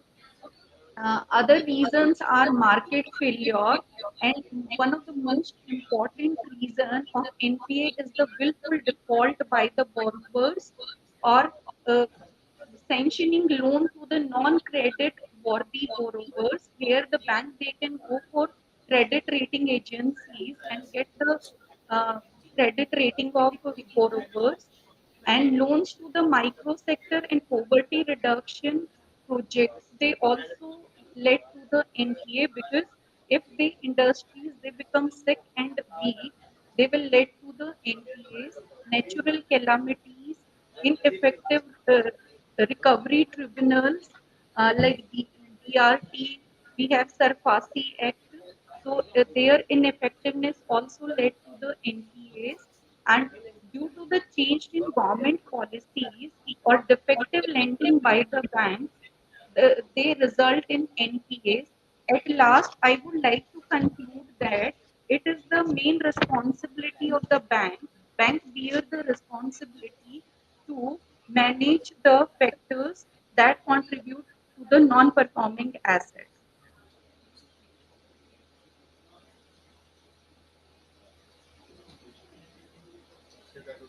Hello?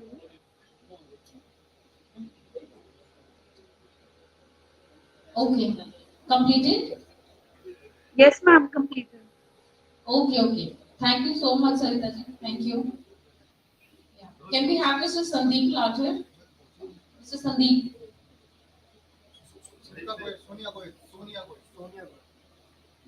Okay, meanwhile he is connecting. So can we have Sonia Goyal?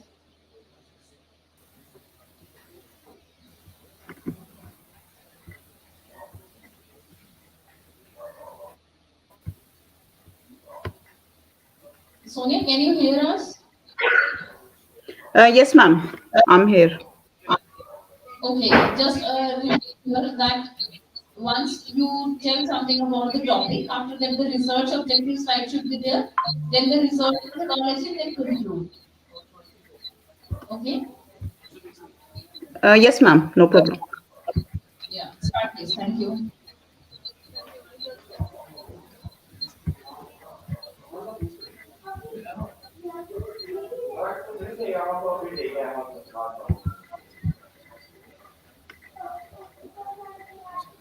Sarita, Sonia ji, start कीजिए please. Yes, ma'am. Ma'am, is it visible? Yes, it's visible. Okay, ma'am. Thank you. My topic of the research is digital payment system and innovative way for payment. It's abstract, and the introduction about the digital payment system, its mode of digital payment system, and who invent digital payment system. NPCI and RBI is the main lead role in the digital payment system execution. Research methodology and objective of the study. The present study is comprehensive and qualitative in nature. It is based on collection of secondary data. Objective of the study is overview of digital payment system, and the analysis the role of digital payment system in growth of India.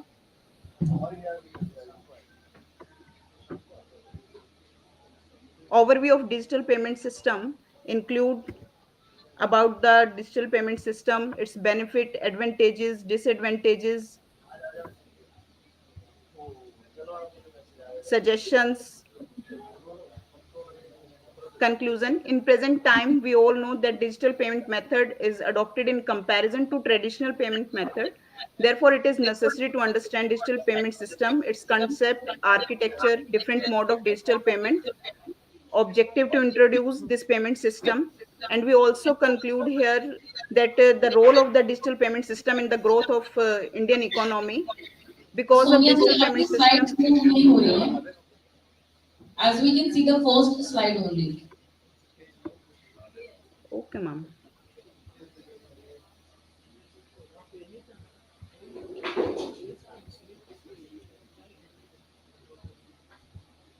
Is it visible, ma'am? Yeah, it's visible now. Okay, ma'am. Okay, thank you. Can we have the research? Yeah, research methodology. Fine. Ji, ma'am. Objective of the study about the overview of digital payment system and the analysis the role of the digital payment system in growth of India. Now the digital payment system overview.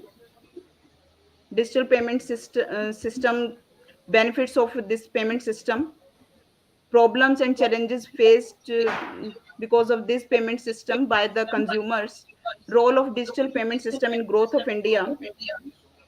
Many years ago, only traditional methods are prevailed for exchange of goods and services, but after introduction of innovative techniques and the demonetization and Digital India program, then this things play tremendous role in growth of digital payment system. The entry of mobile banking increased the user of mobile phones. Ma'am. There are some suggestions to improve this digital payment system, and here is the conclusion about that. that the digital payment method is adopted in comparison to traditional payment method. Therefore, it is necessary to understand this system, its concept, its mode of digital payment, why we introduced this payment system, benefit of this payment system, and its role in GDP and annual growth rate in our Indian economy. There are some references. Thank you. Okay, thank you so much, Sonia. Thank you. Okay, ma'am. Okay, the next candidate is Pinky.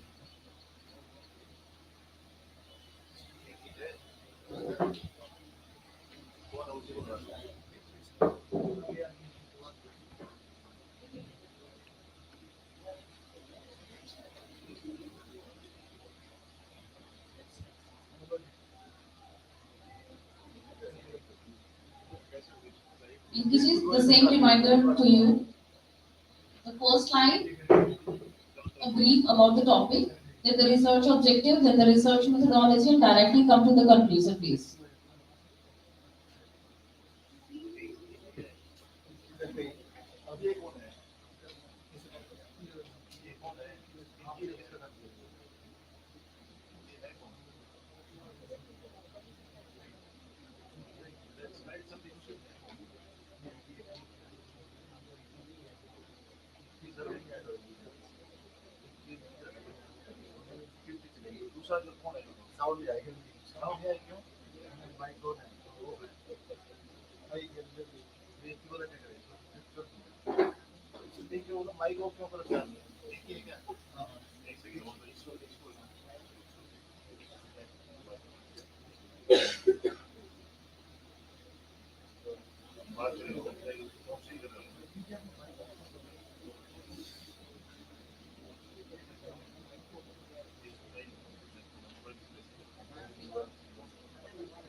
Next.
Thank you, everyone.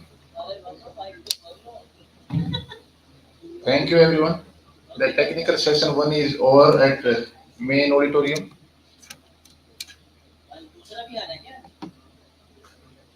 At mini OD and conference hall, it's still going on. Thank you, everyone.